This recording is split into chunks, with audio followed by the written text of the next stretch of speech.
There's something surprising in the meeting between Yaakov and Esav.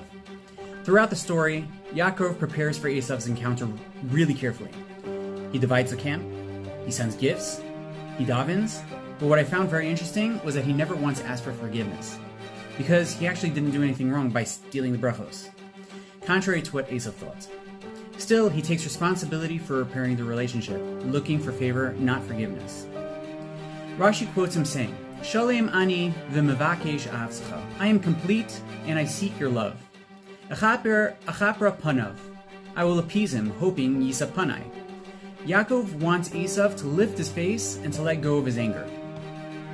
When they met, Esav falls on Yaakov, embraces him, he kisses him, and there's an interesting word in the pasuk that is very hard to ignore. It says Vayishakehu, and that appears with dots on each letter. Rashi quotes Rav Shimon Bar Yochai. Halachahi, it is actually a halachic reality that Esav hates Yaakov. But in that moment, he was filled with mercy, he kissed him with all his heart. Something broke through that hatred. That was extremely out of character for Esav. Russia. B'siyata Shmaya, I'd like to shed some light to where this rachamim came from. There's a Midrash Rabbah in Toldos that quotes Rabbi Levi. He says, Kol mi sheyesh lo ben yagea b'Torah, anybody who has a son who is toiling in Torah, shehu mitmale alav rachamim, he is filled with rachamim, he is filled with compassion. His world is filled with mercy. There's a Mishlei that says, Beni im chacham libecha, my son, if your heart is wise, yismach libi gam ani, my heart will also rejoice. Rav Shimon ben Manasseh says this refers to a father whose heart is lit up when his son learns Torah, when he's immersed in Torah. And Gam Ani hints to HaKadosh Baruch Hu. Ani is one of Hashem's names, so it hints to Hashem's joy as well. Torah brings rachamim from heaven and earth.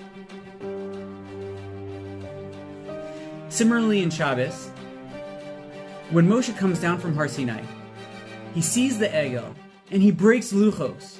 The Gemara asks, how do we know that Hashem was masking to what Moshe did? He did it on his own volition. So the Gemara answers, Hashem tells Moshe, Asher Shibarta. And Chazal read this as, Yasher Koach Sheshibarta. Asher is replaced with Yasher. Hashem praises him. So the Ran asks, why is it that Asher suddenly means Yasher Koach over here as opposed to other places where it doesn't? Liani Adati, I would like to answer the Ran's question using the same yesod. Moshe had just spent 40 days and 40 nights learning Torah straight, non-stop.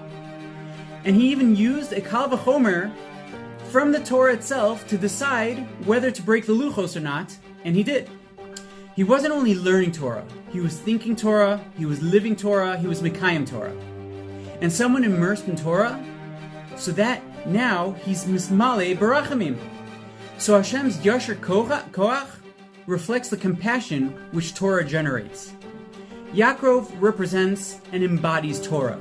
Chazal call him an Ish Tam Yoshev Ohalim.